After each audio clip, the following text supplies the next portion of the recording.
Bom, gente, vamos aqui para mais uma aula de tópicos especiais em economia monetária. Essa é a última do semestre, a gente encerra aqui com esta aula. É uma aula um pouco mais longa, porque eu concentrei, em outros semestres eu dava isso aqui em 3 aulas, eu resolvi concentrar e dar tudo em uma única aula, porque o assunto ele é tudo em sequência, né? São 3 assuntos, todos em cima do balanço contábil do Banco Central. Aqui eu estou apresentando um resumo do balanço contábil do Banco Central.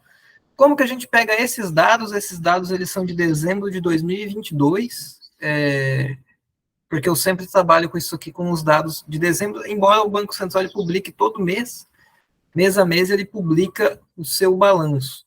Só que ao final do ano, no de dezembro, eles publicam ele vem com mais notas explicativas. Então, a cada lançamento do balanço contábil, ele vem com mais notas explicativas.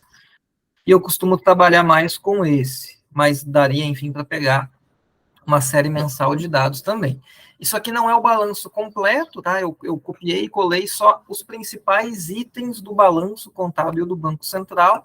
Aqui, nesse quadradinho de cima, deixa eu circular aqui, nesta parte aqui temos os valores em milhões de reais, então, milhão, bilhão, trilhão. Então, o tamanho do balanço do Banco Central é 4 trilhões, 103 bilhões, 972 milhões. Isso, obviamente, ativo, né, e passivo, claramente são iguais. Então, aqui está o valor em número absoluto, né? Aqui temos em porcentagens em relação ao ativo e ao passivo. Então, quantos por cento do ativo está em um certo item, quantos por cento do passivo está em outro item. E aqui, por fim, isso em relação ao PIB, para a gente ver o tamanho das coisas em relação à economia. Então, vamos aqui, pedacinho por pedacinho, né? Vamos começar aqui pelo lado do meio.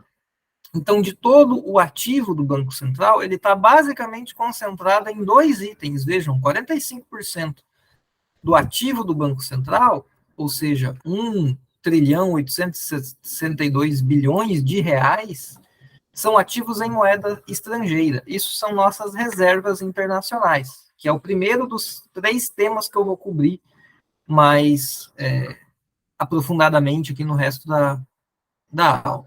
Então, boa parte dos nossos ativos, eles são as nossas reservas internacionais. Aqui elas estão medidas em reais. Ao longo do resto da aula, a gente vai falar delas também, o valor delas em dólares. E 52% do ativo é a carteira de títulos. Então, vejam aqui, a gente tem 97,9% do ativo nesses 2 itens. Então, sobra só 2,1% do ativo com outras coisas quaisquer, daí tem várias outras pequenas coisas, mas dá para simplificar, sintetizar o lado do ativo do nosso Banco Central como 2 coisas apenas: reservas internacionais e carteira de títulos. Do lado do passivo, ele é um pouco mais descentralizado, digamos assim. 22% são operações compromissadas, que é um tipo de operação de mercado aberto, que é o segundo tema que a gente vai aprofundar na nossa aula. 44% é a conta única do Tesouro Nacional, é o terceiro tema que a gente vai trabalhar aqui na aula.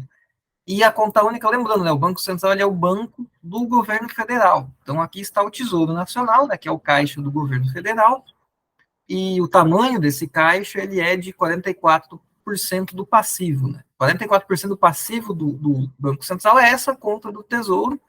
Nessa conta do Tesouro tem lá 1 trilhão 834 bilhões de reais, tem muito dinheiro lá.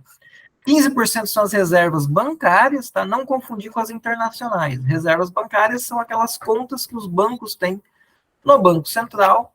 Então, 622 bilhões aqui de reais nessas reservas, ou 15% do passivo são essas reservas. E o papel moeda é 8,3% do passivo, e tem outros lançamentos também, obviamente, no passivo, mas esses são os principais.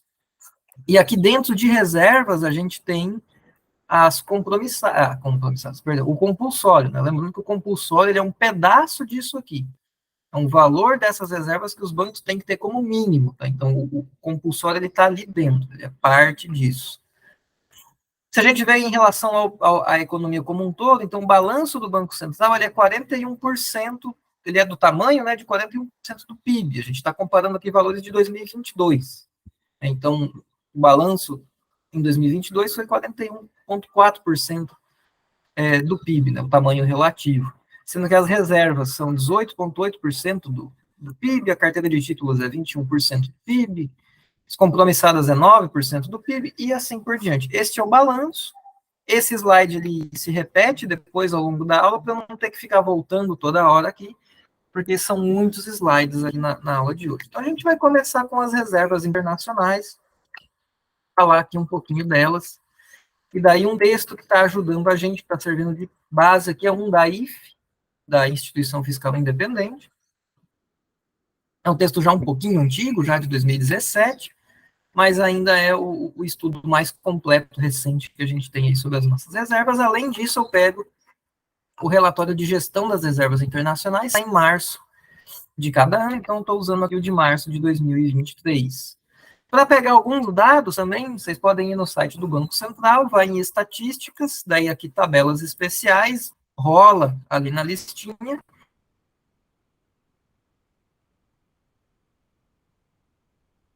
e pega lá quadro sinóptico das reservas internacionais e liquidez em moeda estrangeira, vem um Excel com bastante informação.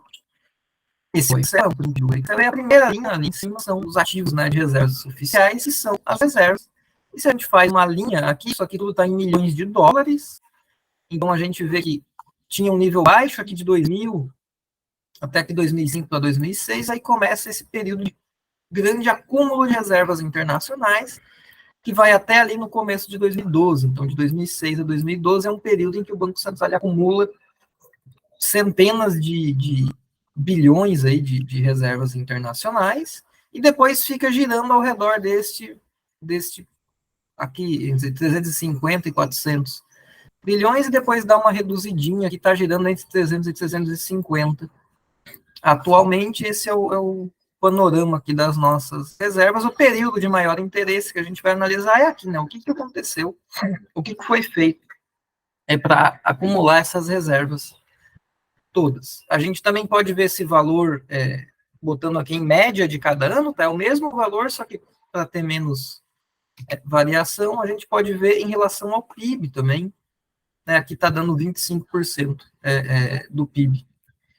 E fatores que explicam essa subida, né? O Brasil ele teve muita entrada de dólares via aumento de exportações pelo boom de commodities, diferença da Selic para outras taxas de juros no mundo, que atrai muitos capitais.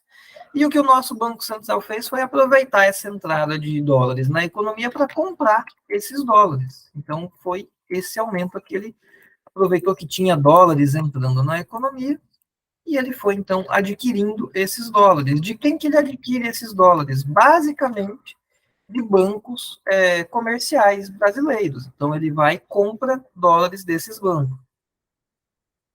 Eu expliquei isso em outras aulas, mas para relembrar, o que acontece? Alguém, por exemplo, um exportador, ele exporta em dólares, ele vai ter como ativo dólares em uma conta bancária fora do Brasil. Então, aqui um banco no exterior. Então, esse exportador, ele tem aqui esses depósitos neste banco. Se esse exportador quiser trocar esses dólares por reais, ele procura um banco dele aqui no Brasil e ele troca. Então, esses dólares por reais, esses dólares lá fora do país vão passar, então, para a posse do banco dele, que comprou esses dólares do exportador e pagou em reais. São esses depósitos aqui. E se agora o dólar que estava lá fora do país e era da posse do exportador, agora é da posse do banco do exportador, que comprou, né, esses dólares para ele, dando reais em troca. E daí quem vai adquirir agora esses dólares é o nosso Banco Central. Então, o Banco Central do Brasil, ele vai emitir reais, só que qual que é o reais aqui que o Banco Central emite? São reservas bancárias. E daí este banco que ele vai ficar com reservas bancárias, que é esse reais aqui. Quem comprou, ao fim das contas, os dólares foi o Banco Central do Brasil. Então, esses dólares lá fora do país era de quem comprou a soja, sei lá, desse exportador, foi então para o exportador, foi para o Banco Central. Então, é essa a jogadinha. Eu expliquei isso, tem algumas aulas atrás, só para a gente relembrar aqui. Então, essa é a jogada que o Banco Central fez. Essa emissão de reservas bancárias aqui tem consequências, e a gente vai estudar as consequências de que o Banco Central fez na sequência. Aqui, esse gráfico é da Instituição Fiscal Independente, só para mostrar que esse processo de acumulação de reservas não é algo que só o Brasil teve, a China acumulou muito, vários outros países, nesse mesmo período, também acumularam muitas reservas internacionais. Foi algo global, esse movimento, não foi só o Brasil que teve. Por que teve esse movimento?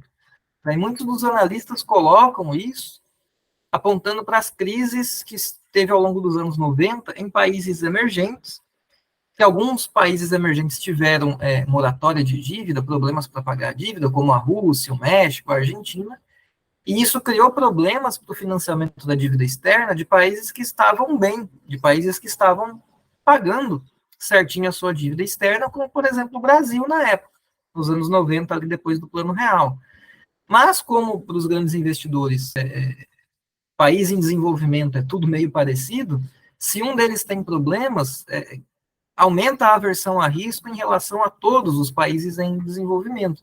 Mesmo aqueles que estavam bem, acabam sofrendo, né, por conta desse pânico, desse medo que se gera. Então, algo que os analistas apontam é que esse acúmulo de reservas internacionais é para países evitarem cair em crise e também para evitar que se tenha uma desconfiança com eles quando tem uma crise com países semelhantes, porque se entende que os investidores estrangeiros vão olhar para esse país e vão dizer, esse país ele tem muitas reservas internacionais, então não terei problemas neste país, caso eu queira sair do país. Qual que é a racionalidade aqui? Deixa eu voltar para esse slide.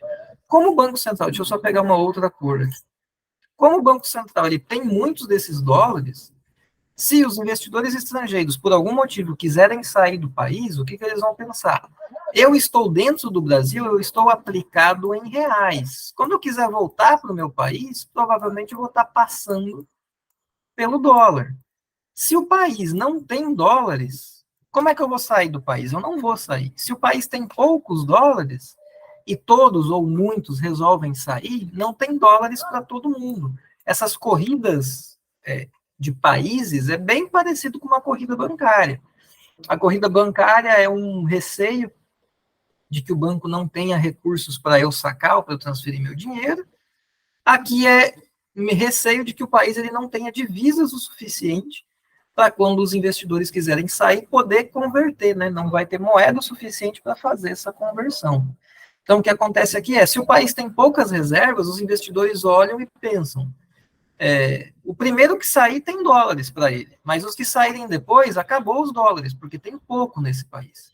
Se eu ficar aqui moscando e demorar a sair, eu posso ficar sem, quando for a minha vez de sair, já não tem mais dólares, eu fico preso na moeda desse país. Então, antes que os outros resolvam sair do país, eu já saio agora. Então, o medo de que haja uma debandada de investidores do país faz com que haja uma debandada de investidores do país. Agora, se há muitas reservas internacionais, o que os investidores pensam? Bom, mesmo que alguns queiram sair, tem dólares para eles e ainda sobra para mim. Então, eu não preciso sair agora, assim, afoito, no pânico. Então, é como se fosse um seguro para esse tipo de fuga, né, de capitais. Vamos agora, são gráficos do relatório de gestão de reservas, né, ver em quais moedas que estão as nossas reservas, e não surpreendentemente, a maior parte está aqui em dólares, tem uma parte pequena nesse azul mais claro em euro, né, deixa eu pegar aqui para o mais recente daqui, em euro, o laranjinha é o iene japonês, aqui é libra esterlina, aqui temos dólares canadense, dólar australiano, o renminbi chinês e ouro. E temos o outras também, que é uma fatiazinha muito pequena, nem dá para ver aqui no dado mais recente. Então, basicamente, são reservas em dólares. Agora, qual é o ativo denominado em dólar aonde estão as nossas reservas? A maior parte das nossas reservas estão aqui, esse laranja são soberanos, que é o quê? Títulos de dívida pública. Então, combinando este com este, a gente percebe, então, que boa parte das nossas reservas internacionais estão aplicadas em títulos da dívida dos Estados Unidos. Deixa eu voltar aqui nessa explicação. O Banco Central, então, depois que ele adquire esses dólares aqui, ele não fica com uma pilha de dólares, com centenas de bilhões de dólares em um banco, porque isso não rende nada. Ele pega esses dólares e compra algo, e investe em algo, ele investe em títulos da dívida dos Estados Unidos, porque são tidos como seguros e vão render um juros, né? Vai render melhor do que ficar apenas com o dinheiro parado no banco. Aqui o prazo médio de investimento, ou seja, qual está aplicado em títulos que vencem quando? Vence daqui a alguns meses, daqui a uns anos, etc. Então temos aqui que o prazo médio mais recente é de 3 anos. Por região, nada muito novo aqui também, né? Boa parte está na América do Norte e uma outra parcelinha considerável aplicado, né, na Europa. E por rating, boa parte aqui é AAA, embora esses ratings não queiram dizer muita coisa. A gente aprendeu isso com a crise do subprime, né? Um monte de coisa AAA quebrando. E aqui a rentabilidade das reservas. As reservas, o retorno delas em real, as reservas são em dólares. Mas o retorno delas em real tem 2 componentes. Um componente que é o próprio juros, que é essa barrinha vermelha aqui, que é o quê? Como são títulos rendem juros, mas são títulos em dólar. Então, se o dólar varia, o preço do dólar varia, vai variar o que esse título vale em reais. Então, por exemplo, se o real deprecia, então o real está em R$4, o dólar, perdão, vai de R$4 para 5. O que acontece é que agora $1 que antes comprava R$4, ele agora compra R$5. Então, as nossas reservas, elas valem mais em reais com essa depreciação. E se o real aprecia, ele vai de 5 para 4, as nossas reservas, elas vão valer menos, porque elas são um ativo em dólares, se fosse converter para reais, elas passam a valer menos. E esse gráfico eles nos mostra, tem esses 2 componentes da rentabilidade, sendo que a barrinha inicial em laranja é o retorno total, né? Combinação de juros mais variação da moeda. A gente tem aqui que em 2022 perdemos tanto nos juros quanto na variação da moeda. O que o estudo da Instituição Fiscal Independente faz é pegar uma série de medidas de adequação das reservas internacionais, já consagradas pela literatura, pelos analistas, pelas instituições, para ver qual que é o nível ideal de reservas. Porque a pergunta que se pode fazer é, acumulamos reservas, mas a gente acumulou muito? A gente acumulou pouco? A gente tem o suficiente? Está sobrando? Tem demais? Tudo isso, como quase tudo em economia, a resposta está em termos relativos, então existem várias medidas aí para essa adequação de reservas. Então, uma medida muito comum é reservas em meses de importação. Você pega, na média, quantos bilhões de dólares o Brasil gasta com importações. Aí você vai ter um certo valor, então você pega o valor das reservas, divide pelo que em média se gasta com um mês, e vê quantos meses de importação você consegue financiar com as suas reservas. Aqui a ideia é, se der um problema gigantesco, a gente não exportar $1 para fora do país, a gente vai sobreviver só com as nossas reservas. Quanto tempo a gente sobrevive? Desses dados, eles estão um pouco desatualizados, porque é do texto da IFE, que é de 2017, mas lá no final de 2016, já depois do período do grosso de acumulação de reservas, né, tínhamos aí 22 meses de importação, ou seja, só com as reservas a gente vivia quase 2 anos importando, tendo aí para poder importar, é muito dólar mesmo. Aqui é comparando com outros países, e melhor que a gente nesse quesito, só a China estava,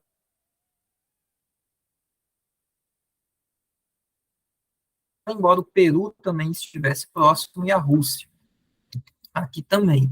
Existe uma outra questão que é, você não usa recursos, né, divisas, só para importar, você também tem que pagar dívida externa. E daqui temos 2 medidas, a Greenspan-Guidott e a Greenspan-Guidott aumentar. A ideia é que aqui você vai analisar toda a dívida externa de curto prazo do país. Isso aqui inclui também a dívida privada, tá? Isso aqui não é só dívida externa do governo, até porque nesses períodos aqui a dívida externa do Brasil ela era muito pequena. Então aqui você pega toda essa a dívida que todos os entes brasileiros, governamentais ou não, têm fora do país. E a Grispanguidot expandida você vai pegar da dívida externa e vai deduzir o saldo das transações correntes, que é lá exportações, menos importações de bens, serviços, mais as transações unilaterais, as transferências de renda. Por que isso? Porque aqui a suposição que se faz nessa medida expandida o país ele não para, ele vai continuar exportando e importando, então pode ser que sobre um pouquinho que ajuda a pagar essa dívida de curto prazo, ou pode ser que falte. E daí as reservas vão estar indo para pagar a dívida e cobrir esse déficit em transações correntes. Se tiver um superávit em transações correntes, as reservas, então, elas não é tão necessário o uso das reservas para pagar a dívida de curto prazo, porque a transação corrente já gera um saldo positivo. E daí aqui a gente tem essas diversas medidas. Daí tem aqui em azul, a gente tem as reservas sobre a dívida de curto prazo no critério do Banco Central e aqui no critério do FMI. Porque no critério do FMI ele exclui dívidas intracompanhias. Por exemplo, a Volkswagen é uma empresa alemã, mas ela produz carros aqui no Brasil. Eu acho que ainda produz, não sei, saiu um monte de montadora, agora me bateu a dúvida. Mas digamos que a Volkswagen ainda está produzindo aqui, me bateu agora a dúvida. Então, é uma empresa alemã que está produzindo carros aqui dentro. Se a filial daqui pega uma dívida com a matriz lá da Alemanha, é uma dívida de dentro da companhia, é a empresa devendo para ela mesma. No critério do FMI, isso não entra na Grispanguidot deles, ou no critério de dívida de curto prazo do FMI, porque eles entendem que como é a empresa devendo para ela mesma, não chega a ser uma dívida. Já o Banco Central ele diz que isso é dívida de curto prazo, sim. Então a gente tem esses dois critérios aqui. Então aqui dá para ver que a gente tem aí valores ao redor aí de 3, 3,5, ou seja, paga toda essa dívida de curto prazo e ainda sobra. Nesse critério tem vários países que estão melhores do que a gente, isso porque provavelmente eles têm menos dívida externa, né? Então as reservas deles cobrem mais dívida externa. Um outro critério em relação ao M3 daqueles agregados monetários, M1, que é meios de pagamento, né? Papel, moeda em poder do público, mais depósitos à vista, o M2, que inclui vários títulos financeiros, e o M3, que é uma medida bem ampla. Esse critério é para medir uma fuga de capitais. Então, o que vai acontecer é que do M3, que ele pega vários títulos financeiros, uma parte é detida por residentes, uma parte é detida por estrangeiros. Se os estrangeiros resolvem sair do país, vai ter uma fuga de capitais proporcional aí ao M3. O que a literatura costuma pegar ou ver as reservas em relação a 5% do M3 ou 10% do M3, que é supondo aí que o tamanho da fuga seja uma fuga de 10% ou 5% do M3. Se a gente pega aqui pelo 10% do M3, a gente vê que passamos aqui entre 2 e 3. O que quer dizer o número 2 aqui? Quer dizer que é 2 vezes 10% do M3, ou seja, as reservas internacionais é 20% do M3, ou 30% do M3, ou seja, para uma fuga de capitais eliminar todas as nossas reservas, tem que fugir muito capital, tem que fugir muito dinheiro do país para exaurir nossas reservas. Daí que tem uma outra medida que é somando não só os capitais, mas também a dívida externa de curto prazo, daí obviamente que esse valor ele vai diminuir, né? Porque aqui a gente está considerando as reservas só em proporção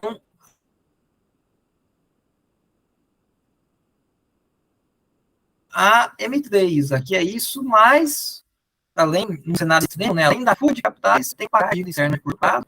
Mesmo assim, nesse cenário externo, você tem aqui pela linha vermelha, tem 1,3, ou seja, você paga toda a dívida de curto prazo, tem uma fuga de 10% de M3, ainda sobra um tantinho. Então, é muita reserva mesmo, né? Porque esse número está nos dizendo que temos muitas reservas internacionais. E existe um critério do FMI, é uma métrica que o FMI criou, que é o ARA, é o Assessing Reserve Adequacy, que ele é uma média ponderada de várias coisas, como exportações, ou seja, se a gente parar de exportar, a gente tem aqui as reservas para dar conta das nossas importações, né? usa as exportações para financiar as nossas importações. Se parar de exportar, vai ter que usar as reservas.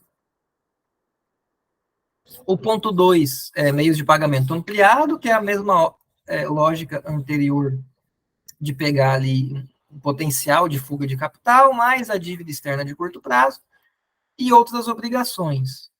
E o que se costuma ter é que se você tiver 100% dessa métrica, ou seja, se depois dessa média ponderada o número der 1, significa que as suas reservas elas dão conta de cobrir tudo isso aqui. Queda nas exportações, fuga de capitais, pagar a dívida externa de curto prazo e mais outros. E se tiver mais, então, melhor ainda. Então, aqui por essa, a gente vê que em 2005 a gente tinha menos que 1, então as nossas reservas elas não dariam conta de todos esses possíveis problemas acontecendo, mas lá, ao final de 2016, estava ali entre 1,6 e 1,8, quase 2, né? Se chegar em 2, você consegue passar por todos esses problemas aqui 2 vezes. Ou seja, são muitas reservas. E daí, para comparar aqui, né, o Peru é um que tem muito em relação a essa métrica, e outros países aqui também têm, usando essa métrica como medida, estão bem, né? A China, que sempre, eles têm, logicamente, muitas reservas, só que eles também exportam muito. Então, quando você põe uma coisa em proporção à outra, a China, que está sempre nos primeiros lugares do ranking, aqui ela cai porque ela também exporta demais. Então, então, a gente chega nessa conclusão aqui de que temos muitas reservas, parece ser bom, né? É bom ter reservas internacionais, porque a gente se protege de muitos problemas, a gente se livra de muitas questões, mas tem um custo, essas reservas, que é o quê? Deixa eu só voltar aqui para vocês lembrar com o que eu vou conectar agora a discussão. Eita, que ficou para trás. Quando eu fiz aqui esses balanços, e o exportador tinha dólares lá no banco, no estrangeiro. Daí ele passou esses dólares para o banco dele no Brasil, e o Banco Central comprou desse banco, o Banco Central comprou esse dinheiro emitindo reservas bancárias. Então, as reservas internacionais foram adquiridas via emissão de reservas bancárias. O que é emissão de reservas bancárias? O Banco Central criou essas reservas. Há um potencial problema que é o quê? Está aqui, já que eu rabisquei muito lá, está aqui o Banco Central, então ele comprou esses dólares dos bancos, criando aqui reservas bancárias. E estão aqui os bancos. Eles tinham esses dólares, eles venderam esses dólares em troca de reservas bancárias. O que acontece aqui é que os bancos agora eles terão muitas reservas bancárias, porque o Banco Central ele comprou centenas de bilhões disso aqui. Então e daí ainda convertendo de dólar para real, são muitos reais em reservas lançadas no mercado de reservas bancárias. Se a gente faz um gráfico simples de oferta e demanda aqui, a gente vê que esse aumento de reservas bancárias, ele pressiona... Perdão, estou meio atacado da alergia. Ai, meu Deus.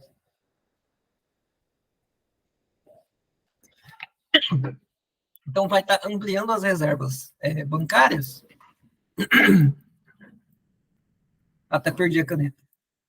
E como aumenta a oferta de reservas bancárias, esse gráfico aqui de oferta de reservas, aqui está a Selic. Fiquei parecendo Michel Temer agora, naquela momento lá da... Me dá uma pastinha. Fiquei com a voz rouca. Perdão aí, desculpa por isso no vídeo. Então, vai estar reduzindo a Selic. Então, o que é isso? O Banco Central, ao comprar esses centenas de bilhões de dólares dos bancos, ele emitiu centenas de bilhões de reservas bancárias em reais. Os recursos para os bancos estão muito abundantes, ficam muito abundantes. E ele precisa, então, se ele não fizer nada, ele pode deixar os bancos ficarem cheios de reservas bancárias. Isso vai pressionar a taxa do interbancário, vai pressionar a taxa Selic para baixo. Se ele não tivesse uma meta de inflação, se ele não se preocupasse com o patamar da Selic, ele não precisaria fazer nada em relação a isso. Ele podia deixar a taxa Selic cair e pronto. tá tudo bem, o recurso, né, as reservas bancárias estão abundantes, vai ficar mais barato e tudo bem. Como o Banco Central ele tem meta de inflação, e ele tem essa meta, ele tenta atingir a meta de inflação via movimentações na taxa Selic, pode ser que ele queira uma Selic maior do que essa aqui que está sendo pressionada para baixo. Então, ele pode olhar para esse movimento que ele mesmo causou ao comprar os dólares e pensar, mas eu não quero que a Selic caia, eu não quero que os juros caiam, eu quero manter os juros onde ele estava aqui no início da minha jogada. Então, o que ele tem que fazer? Ele emitiu reservas, ele deixou os bancos com mais reservas e ele vai ter que enxugar essas reservas para fazer com que o recurso fique escasso de novo, ou escasso como era antes, né, escassez relativa. Então, essas reservas que ele criou, ele tem que tirar do mercado e botar alguma outra coisa. O que ele vai fazer para enxugar essas reservas? Ele pode vender títulos, ou ele pode fazer isso aqui, que são as operações compromissadas. Então, isso aqui... Perdão. As compromissadas, elas têm esse valor alto porque é uma consequência também dessa compra aqui de reservas. Está tudo aqui interligado, tá, gente, nesse balanço. Porque ao comprar os ativos... Deixa eu apagar aqui, que eu já rabisquei demais. Ao comprar os dólares, o Banco Central ele criou muito disso aqui, de reservas bancárias. Como ele não quer que isso aqui fique num volume muito grande, para não baixar os juros, ele tem que enxugar essas reservas. Ele faz isso com essas operações compromissadas. Se ele não faz essas compromissadas viram reservas. E se ele faz mais compromissadas, essas reservas vão virando compromissadas. Então, as coisas elas trocam de lugar dentro do balanço do Banco Central. O que são as compromissadas? É um repo, que a gente já viu lá na aula da crise do subprime. Então, está ali o Banco Central, estão aqui os bancos eles têm ali muitos reais ali em reservas, e o Banco Central quer enxugar esses reais. O que ele faz? Uma compromissada, ele pega esses reais, na prática ele está pegando esses reais emprestados dos bancos, dando um título público como garantia, ou seja, se o Banco Central eventualmente não pagar, ele dá esse título público em troca. É meio insanidade você supor que o Banco Central não vai pagar, porque ele pode imprimir o dinheiro, mas aqui ele só está replicando o instrumento financeiro que o mercado financeiro utiliza, e esse instrumento funciona assim com algo em garantia, e depois o Banco Central devolve o dinheiro com juros. Se quando ele devolve o dinheiro, quando a compromissada vence, ela deixa de ser compromissada e vira as reservas de novo, e daí, de novo, o nível de reservas volta a subir. Se o Banco Central quiser que o nível que a taxa de juros caia, ele deixa isso acontecer, senão ele tem que enxugar de novo, e de novo, e de novo. Então, ele fica nesse vai e vem, ele fica rolando essas compromissadas ao longo do tempo. Aqui temos, então, um custo do acúmulo de reservas internacionais, porque o Banco Central, ele acumulando aqui essas reservas internacionais, esses dólares, isso aqui era para ser uma letra U, ficou parecendo o número 4. Para acumular esses dólares, ele emite reservas, mas ele não quer reservas, ele faz compromissadas, operações compromissadas. A questão é que esses dólares aqui, no fim das contas, esse dólar ele rende algo próximo lá da Federal Funds Rate, hoje está ali nos 5 e pouco, e as compromissadas custam Selic. Então, ele tem um ativo que rende, sei lá, agora que está alto, os juros lá está dando 5, e o nosso está, no momento que eu falo, 12,25. Ou seja, eu tenho um ativo que rende 5, e para ter ele, eu contraí um passivo que custa 12,25. Então, eu tenho um custo líquido muito grande aqui no acúmulo dessas reservas, porque onde eu estou aplicando, o retorno que me dá é muito menor do que o custo que eu tenho de enxugar essa liquidez aqui no mercado interno. Lógico que o Banco Central ele não fez isso pensando em ter um lucro financeiro. Ele acumulou as reservas por outros motivos, foi para ter esse grande colchão de dólares por vários motivos, cobrir fuga de capital, importações, ter essa, parecer um país mais robusto, né? Não só aparecer, mas ser um país mais robusto para os investidores. Ele não fez isso pensando no lucro, mas tem um custo, né? Tem um custo esse acúmulo de reservas e isso deve ser levado em consideração. Então, agora o que a gente vai analisar nessa parte da aula é essas operações compromissadas, como que elas funcionam, o que tem ali dentro. Então, para pegar informações delas, primeiro, todo dia o Banco Central avisa como que ele vai fazer essas compromissadas no próximo dia útil. Vocês coloquem ali em estabilidade financeira, normas, busca de normas, vocês vão chegar nessa tela aqui, daí você seleciona comunicado, aqui nessa barrinha vem vários comunicados do Banco Central, e um deles, todo dia tem, que é divulgando condições para a realização de operações compromissadas. Ele é um comunicado, tem várias coisas, e era para ter um outro print aqui, ó. Meu planejamento aqui da aula sumiu um print, era para eu ter feito e desapareceu, que é nesse comunicado, ele todo dia ele mostra lá quantos bilhões, né, que eu quero fazer. Eu acho que esse valor eu tenho, não está aqui, mas é 4 bilhões, se não me engano, se não me falha a memória. Ele todo dia ele faz, e daí tem lá o dia da compensação financeira, ou seja, do dia que vai ser feita de fato a transação, e quando que vai o vencimento. Então, essas agora de novembro, é uma que ele está fazendo em novembro, no comecinho agora de novembro de 2023, lá, se não me engano, em janeiro, ele devolve o dinheiro. Então, essa jogada, que eu já paguei, né? Mas o Banco Central, ele pega o dinheiro emprestado do banco. Quando que ele devolve? Ele está pegando agora em novembro, em janeiro ele está devolvendo, remunerado a taxa Selic.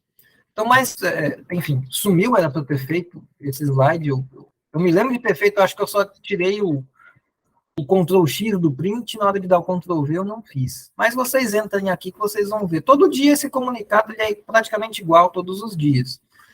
Então, todo dia, como funciona? Das 12 às 12h30, ele vai aqui neste módulo off-pub, que é um módulo dentro do Selic, porque tem a Selic e o Selic. A Selic é a taxa de juros Selic, o Selic é o Sistema Especial de Liquidação e Custódia. Daí lá dentro tem um módulo, que é esse off-pub, daí dentro desse, das 12 às 12h30, os bancos eles vão e mandam lances dizendo para o Banco Central, eu te empresto aqui tantos bilhões a tal taxa de juros. E daí, depois das 12h30, o Banco Central diz quem é que nesse lance, né, nesse mecanismo, deu ofertas que foram contempladas. Né? Ele pega bem aqui no horário de almoço da galera do banco, para eles terem que fazer aí esses lances com o Banco Central. As compromissadas, aqui no Brasil, elas têm uma questão que elas são consideradas dívida pública. Por que elas são consideradas dívida pública? Porque esta jogada aqui que o Banco Central faz de pegar dinheiro emprestado, ele está colocando como garantia títulos públicos de sua posse. Vamos voltar aqui no balanço do Banco Central. Esta carteira de títulos aqui, ó, que a gente vai detalhar já também, uma parte dela é usada justamente como garantia para fazer essas compromissadas aqui. Então, ele usa uma parte dos títulos, lógico que não tudo, porque o valor aqui é bem maior do que aqui, mas ele usa parte desses títulos públicos como lastro, como garantia para pegar esse dinheiro emprestado dos bancos e, com isso, enxugar a liquidez no mercado interbancário. E se entende que essas operações compromissadas aqui no Brasil, ela é dívida pública. Pelo padrão internacional, isso não deveria... os bancos centrais não costumam entrar no cômputo da dívida, mas a carteira de títulos públicos que os bancos centrais têm entram na dívida pública, porque são títulos públicos que o Tesouro vai ter que enfim, pagar, né, por mais que entrem no Banco Central. Mas, por exemplo, se o Banco Central ele não devolve o dinheiro, ao invés de devolver o dinheiro, ele dá o título, Então, essa dívida aqui que o Tesouro Nacional teria com o Banco Central, que num certo sentido é uma dívida com ele mesmo, ele passaria, então, a ter essa dívida com um banco. E daí já não é mais dívida com ele mesmo. Então, as compromissadas, elas entram no cálculo aqui da dívida do governo. Daí, só para introduzir, tem dois critérios de dívida aqui no Brasil, a dívida bruta e a dívida líquida. A bruta é toda a dívida, a líquida é descontando os ativos financeiros. Como? Então, a dívida bruta, ela é toda a dívida do governo, né, todo o passivo, né, não todo o passivo, mas assim, dos títulos, né? Porque tem outros passivos que não entram diretamente aqui. A dívida líquida é descontando os ativos financeiros, por exemplo, as reservas internacionais. Por que fazer isso? Porque algo possível seria: vamos pegar nossos ativos financeiros, por exemplo, nossas reservas internacionais, vende tudo e usa esse recurso para pagar a dívida. Não vai pagar a dívida toda, vai sobrar a dívida ainda. Quanto que sobra? Daí essa é a dívida líquida. Em 2008, o Banco Central mudou o cômputo que ele fazia. Antes ele pegava toda a carteira de títulos públicos, deixa eu voltar lá. Então, antes o Banco Central dizia que tudo isso aqui era dívida pública. Tudo isso aqui estava dentro do critério de dívida pública. Depois de 2008, ele mudou o critério e disse o quê? Não, nem toda a carteira de títulos do Banco Central é dívida pública. Porque o Tesouro Nacional pagar a dívida que ele tem com o Banco Central é dinheiro entrando no caixa do Banco Central e o lucro do Banco Central é devolvido ao Tesouro Nacional. Então, é como se saísse um bolso e entrasse no outro. As compromissadas, não. Porque as compromissadas, se o Banco Central dá o título para pagar a compromissada, ao invés de fazer reservas, daí é um título público que não está mais no outro bolso do Tesouro Nacional, digamos assim. Então, aqui seria uma dívida pública, talvez ainda tem potencial, mas é uma dívida.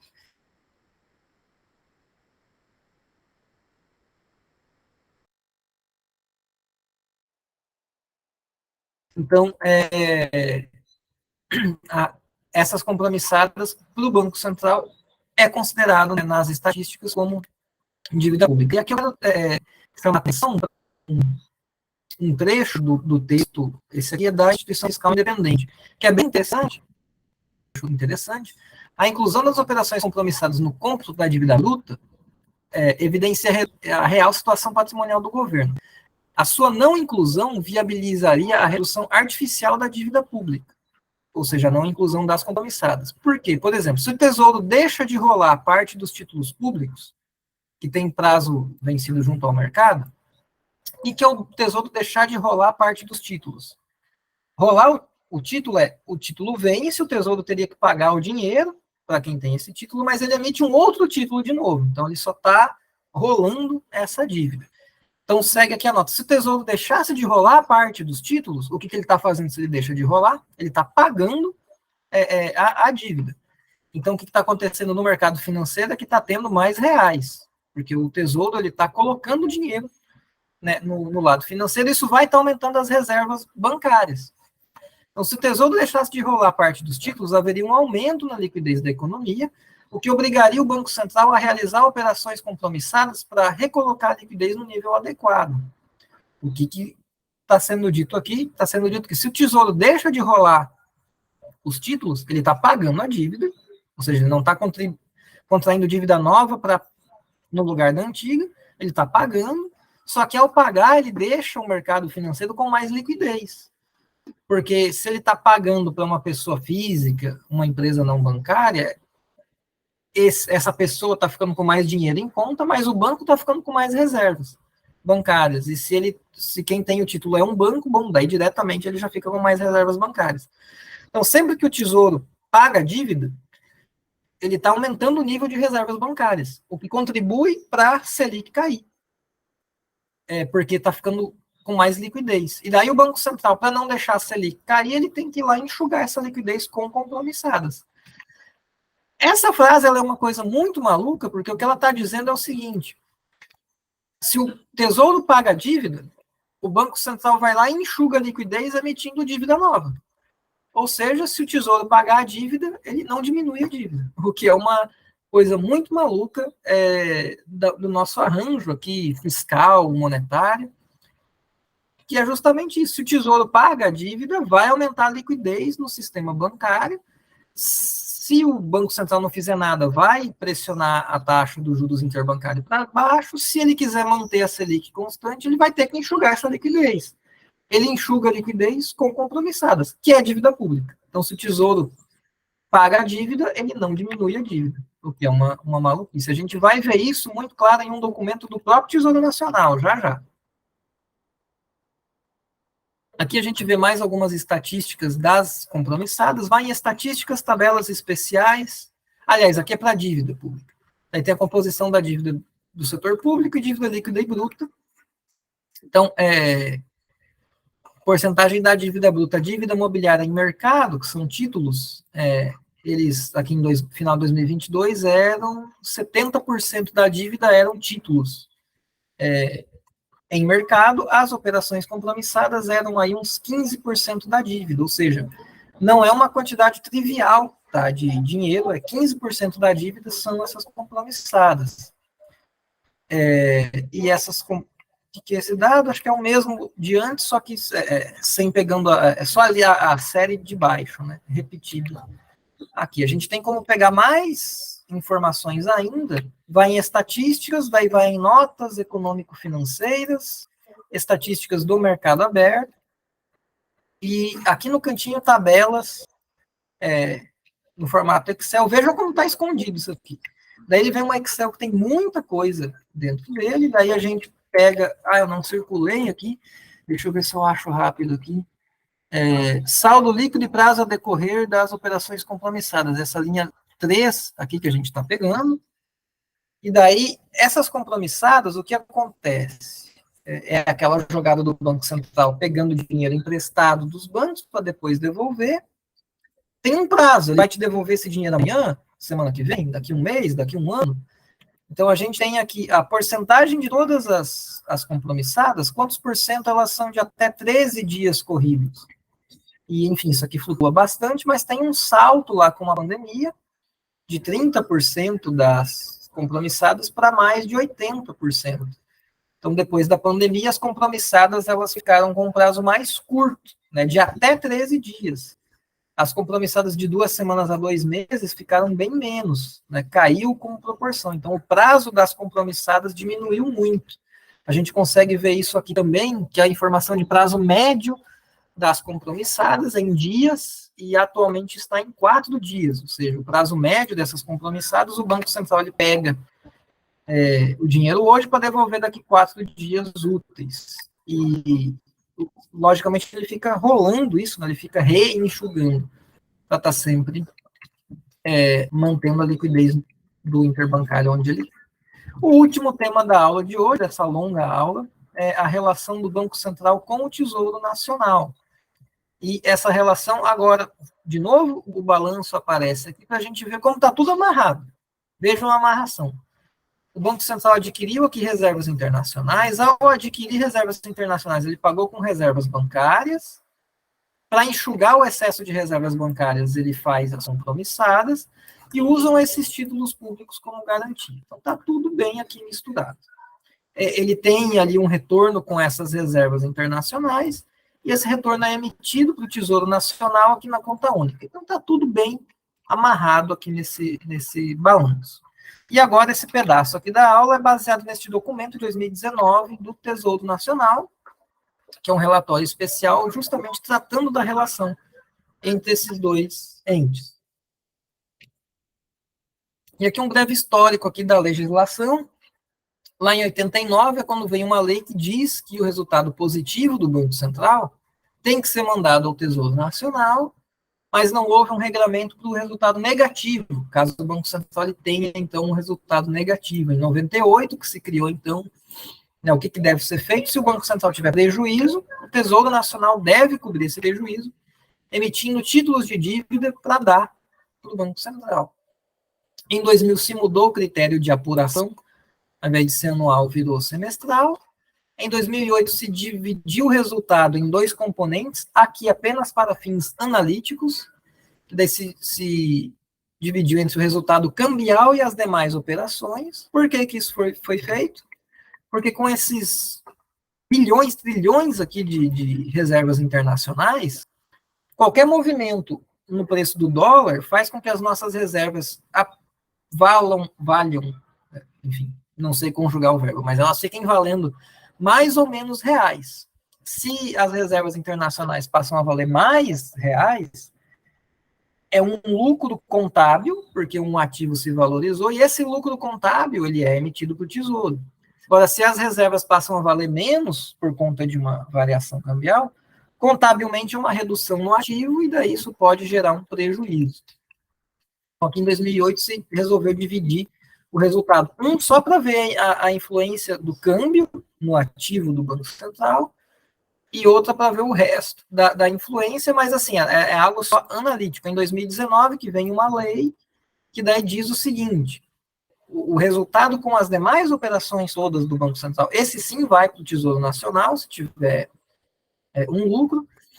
Já esse de equalização cambial, ele vai sendo acumulado em uma conta, ali um lançamento contábil dentro do patrimônio líquido do Banco Central, para quando tem um resultado positivo, você acumula nessa conta, quando tem um resultado negativo, você desacumula dessa conta.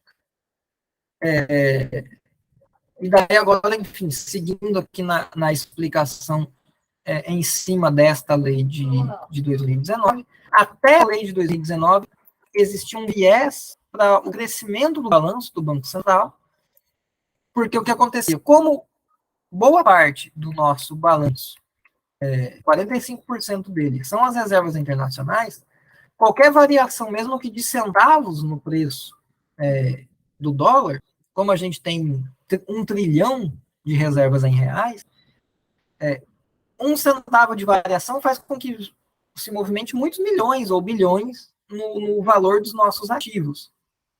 Então fica muito volátil esses resultados contábeis apenas pela revalorização de um ativo.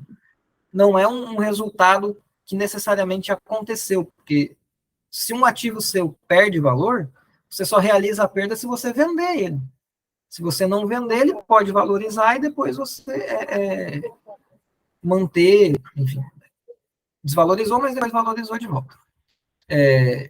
Então, até a lei de 2019, acontecia o seguinte: boa parte do ativo está em dólares, qualquer variaçãozinha do dólar, então, faz com que o ativo ele passe a valer mais ou menos, então fica muito volátil o resultado do Banco Central. Quando ele era um resultado positivo, vai tudo para a conta única do Tesouro Nacional. Opa, peraí, eu quero apagar aqui.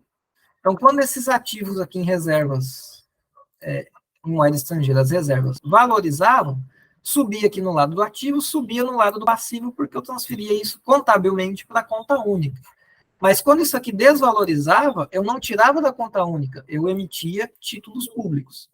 Então, se tivesse um resultado positivo, o balanço do Banco Central crescia.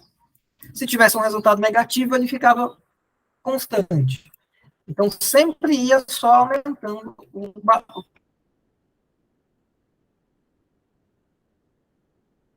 tamanho do balanço do Banco Central. Com a lei de 2019, o que acontece? Aqui no balanço do Banco Central tem um item, não aqui, enfim, todo balanço tem isso, que é o patrimônio livre, dentro dele tem ali a equalização cambial. E daí essas variações aqui se transformam em variações nesta conta. Então, ele está ali agora para absorver essas variações. Para ver o tamanho disso, né, a importância disso, aqui está o fluxo dos resultados do Banco Central emitidos lá para o Tesouro. Então, as demais operações, que é tudo que o Banco Central faz, exceto essa variação ali do valor das reservas, é o verdinho, e o azul é o que acontece contabilmente, com o lucro ou prejuízo do Banco Central, só por conta disso, variou o câmbio, mudou quanto que vale as nossas reservas, então um resultado apenas contábil aqui. Vejam como as barrinhas azuis, elas são as que dominam aqui toda a variação, né, do resultado do Banco Central. Ele é muito sensível a essa equalização cambial. por isso que se criou, né? Foi o que motivou essa lei de 2019, para toda essa variação ser absorvida em uma conta dentro do patrimônio líquido. Atualmente, quais são os motivos para o Tesouro poder dar um aporte de títulos para o Banco Central? Então, quando que o Tesouro é permitido colocar mais títulos no Banco Central? Para cobrir um resultado semestral negativo, para refinanciar o principal dos títulos em vencimento na carteira do Banco Central. O que, que é isso? Aquela carteira de títulos do Banco Central, todo título um dia ele vence. Então, os do Banco Central, quando ele vence, o Tesouro ele vai lá e põe de volta, ele põe novos títulos no lugar. E também com a lei de 2019 se criou esses outros dois itenzinhos aqui, que é a recomposição do nível mínimo de carteira e do nível mínimo de patrimônio líquido. É o quê? Toda vez que a carteira livre dos títulos atinge 4% da carteira total, o Tesouro tem que colocar mais títulos no Banco Central. O que é a carteira livre? Você tem a carteira toda de títulos públicos, a parte que foi usada como lastro para as operações compromissadas se chama lastro, e o que sobrou é a carteira livre. Se ficar com poucos títulos livres, né, menos de 4%, o Tesouro ele é obrigado a ir lá e dar mais títulos para o Banco Central, para ele ter, então, um espaço livre na sua carteira de títulos. Ou sempre que o patrimônio líquido ficar 0,25 ou menos do ativo. Aqui a composição da carteira, né, de títulos públicos, dá para ver que dos 4 tipos de títulos está bem dividido, embora a maior parte sejam as LFTs, que são aqueles indexados à taxa Selic. E aqui para ver, então, quanto que é lastro, quanto que é livre, né? De toda a carteira, a parte em azul é o que virou lastro para as compromissadas, em verdinho é o que é livre. Aqui são os pagamentos que o Tesouro faz ao Banco Central, por conta da carteira de títulos, o Banco Central recebe, né, juros em cima disso. Então, aqui está alguns bilhões que o Banco Central recebe do Tesouro. Lógico que isso contribui para o lucro do Banco Central, que depois acaba indo para a conta única do Tesouro. E aqui são emissões para recomposição da carteira livre e cobertura de resultado negativo. Então, a gente vê aqui vários períodos em que o Tesouro teve que emitir alguns bilhões aqui de reais, ou para cobrir resultados negativos, ou para dar um aporte maior para a carteira de títulos do governo.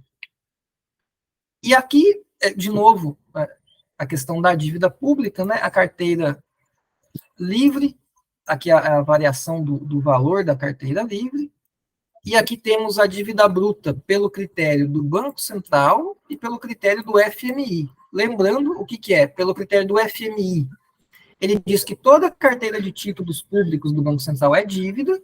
O critério do Banco Central diz não, é só a parte que eu estou usando de lastro para as compromissadas. Obviamente, a diferença de um critério para outro é justamente esse dado aqui, que é justamente a carteira livre, né, que é a diferença entre uma coisa e outra. E a conta única, então, daí aqui, vou admitir uma fraqueza minha, eu entendo pouco, tá, do funcionamento da conta única, é algo que eu preciso estudar mais, mas dentro da conta única ela tem várias subcontas, então não é tão única assim, ela tem vários pedacinhos. Então as 3 grandes subcontas são a subconta Tesouro Nacional, que aqui é onde entra tudo que o governo central paga, tudo que ele recebe, os impostos caem aqui, os gastos do governo saem daqui. A subconta Dívida Pública é quando o Tesouro faz um leilão de título público, o dinheiro entra aqui. E quando ele paga a dívida, ele sai daqui. E a subconta do INSS, que é separado, né, a Previdência ela está separada do resto. Então, a conta única ela evolui de 3 formas. O resultado positivo do Banco Central, ele coloca mais dinheiro dentro da conta única, ela cresce. Quando tem um superávit primário, aumenta a conta única, enquanto não é usado para bater a dívida, porque quando você usa para pagar a dívida, o dinheiro sai, né, obviamente, da conta. E emissão líquida de títulos. O que é a emissão líquida de títulos? O Tesouro ele tem esse tanto de títulos aqui para vencer, ele quer rolar, ele faz um leilão e acaba adquirindo, recebendo mais recursos. Então, ele paga ele rola a dívida anterior e sobra um tantinho. Essa sobra fica ali na subconta dívida pública, então aumentou o saldo da conta única. Vendo aqui esses saldos em bilhões, ou usando a linha, daí para a conta única como um todo, como porcentagem do PIB, a gente vê a subconta do Tesouro Nacional, que é basicamente onde estão todos os gastos e recebimentos do governo, é o azul. Em verdinho, a subconta da dívida pública, e essa outra corzinha que é do INSS, que nem tem como ver aqui em alguns anos, porque ela, perto das demais, ela é muito pequena. Daí, dentro da subconta Tesouro Nacional, ela tem outras subcontas via vinculações, porque alguns impostos, eles obrigam que uma parte ou todo do imposto vá, por exemplo, para a educação, ou para a Seguridade Social, Previdência Social, etc. Então, dentro dessa subconta, existem outras subcontas, que são os ordinários, que é o que pode ser usado em qualquer finalidade, e os vinculados, né? Tanto que tem que ir para a educação, seguridade, etc. A conta única, o Banco Central, ele remunera essa conta, é como se fosse nossa conta aí num banco que rende juros, né? A conta única, o Banco Central, o Banco Central ele remunera esse saldo pelo valor médio dos títulos públicos na carteira, e daí essa receita que o Tesouro Nacional tem com essa remuneração da conta única não tem vinculação, ele pode usar no que ele quiser. E daí aqui está em bilhões, né? Então, por exemplo, 2018 foi quase 100 milhões de reais de remuneração da conta única. E daí aqui, de novo, aquela frase que eu falei dessa coisa meio absurda, de que se o Tesouro Nacional paga a dívida, o Banco Central vai lá e emite dívida para enxugar a liquidez do pagamento da dívida. E isso aqui é uma aspa do próprio Tesouro Nacional, porque é uma publicação oficial. Então, há uma interação entre emissões líquidas, emissão líquida de quê? De títulos, de dívida, e necessidade de aporte de títulos ao Banco Central para fins de política monetária. Então, o maior volume de emissões de títulos em mercado contribui para reduzir a liquidez. Por quê? Porque quanto mais título... Opa, peraí, que esse desenho aqui ficou muito feio, deixa eu fazer de novo. Quanto mais títulos o Tesouro Nacional coloca em mercado, os bancos estão pagando esse dinheiro com o quê? Com reservas bancárias, que vão lá para a conta do Tesouro Nacional. Deixa eu voltar lá no balanço, para vocês verem como que isso se movimenta dentro do passivo do Banco Central. Quando um banco compra títulos do Tesouro, ele está comprando com reservas bancárias. Então, está saindo dinheiro daqui e entrando aqui. E quando o Tesouro paga dívida, vai sair dinheiro da conta única e vai virar aqui reservas bancárias. Então, são itens dentro do passivo do Banco Central que vão se rearranjando. A questão é que, se está entrando aqui em reservas bancárias, isso vai estar pressionando os juros lá do interbancário para baixo. E o Tesouro Nacional pode não gostar disso. E ele pode querer enxugar essa liquidez para jogar esses juros de volta para cima. Como que ele enxuga a liquidez? Ele tira reservas bancárias fazendo compromissadas. A questão é que as compromissadas são dívida pública. Então, vamos voltar lá para a frase do relatório do Tesouro, para a gente terminar de entender essa frase, que ela não é tão simples assim de entender. Então, o maior volume de emissões contribui para reduzir a liquidez, entendemos, porque o Tesouro Nacional emitiu títulos, os bancos pagaram com reservas, está menos liquidez. Aumenta a margem de carteira livre do Banco Central. Por quê? Porque como tem menos liquidez no sistema, o Banco Central tem menos liquidez para enxugar. Então, ele vai fazer menos compromissadas, menos títulos como lastro, mais carteira livre. Nesse caso, o recurso da emissão líquida de títulos aqui do Tesouro deve ser mantido na conta única do Tesouro para evitar que a liquidez retorne à economia.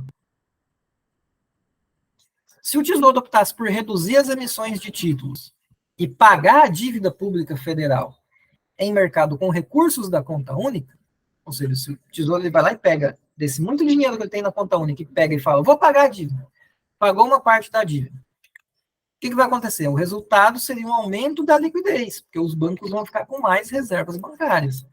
Nesse caso, provavelmente o Tesouro Nacional teria que efetuar aporte de títulos ao Banco Central, ou seja, ele teria que dar títulos para o Banco Central para que o Banco Central tivesse lastro para fazer as operações de mercado aberto. Para o quê? Para enxugar essa liquidez.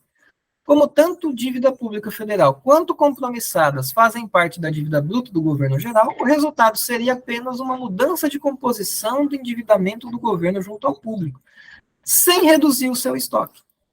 Ou seja, olha que loucura, eu vou sublinhar aqui o principal. Se o Tesouro opta por reduzir emissões de títulos e pagar dívida com recursos da conta única do Tesouro, o resultado seria apenas uma mudança da composição do endividamento do governo junto ao público. Essa frase cheia de coisas técnicas, longa, está dizendo isso.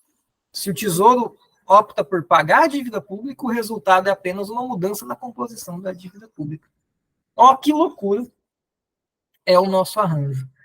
Professor, então, como é que o Tesouro vai fazer para pagar a dívida? Não sei. Não é só via superávites primários, porque toda aquela coisa de dizer temos que fazer superávit primário para pagar a dívida, beleza, mas a gente faz superávit primário para pagar a dívida, só que se a gente paga a dívida, aumenta a liquidez no mercado interbancário, o Banco Central vai lá e tira essa liquidez via compromissadas, e compromissadas é dívida pública, o esforço fiscal foi à toa. Se a ideia é fazer um superávit primário para pagar a dívida pública, a gente não consegue diminuir a dívida pública. Então, não sei qual seria a solução para esse arranjo, não sou um especialista em dívida pública, não sei realmente o que fazer. Talvez o certo seria, sei lá, deixa essa Selic cair mesmo, enfim. Trago apenas questionamentos e nenhuma conclusão para vocês. Último trabalho aqui do semestre, gente, para vocês se livrarem. Então, tem 3 questões, vocês vão fazer 2, escolher 2 para me entregar até o final do mês. Primeiro, como você avalia o processo de acumulação de reservas internacionais no Brasil? Quais os benefícios e os custos dessa acumulação? Segunda, qual a relação entre reservas internacionais, compromissadas e conta única? E a terceira, como evoluiu a relação entre Tesouro e Banco Central recentemente? Quais os impactos dessa relação para o tamanho do balanço do Banco Central? E quais os avanços regulatórios recentes? Então, gente, essa foi a última aula aí do curso. Qualquer dúvida, qualquer coisa, vocês podem mandar e-mail. Espero que tenham gostado e bom fim de semestre para vocês. Até a próxima.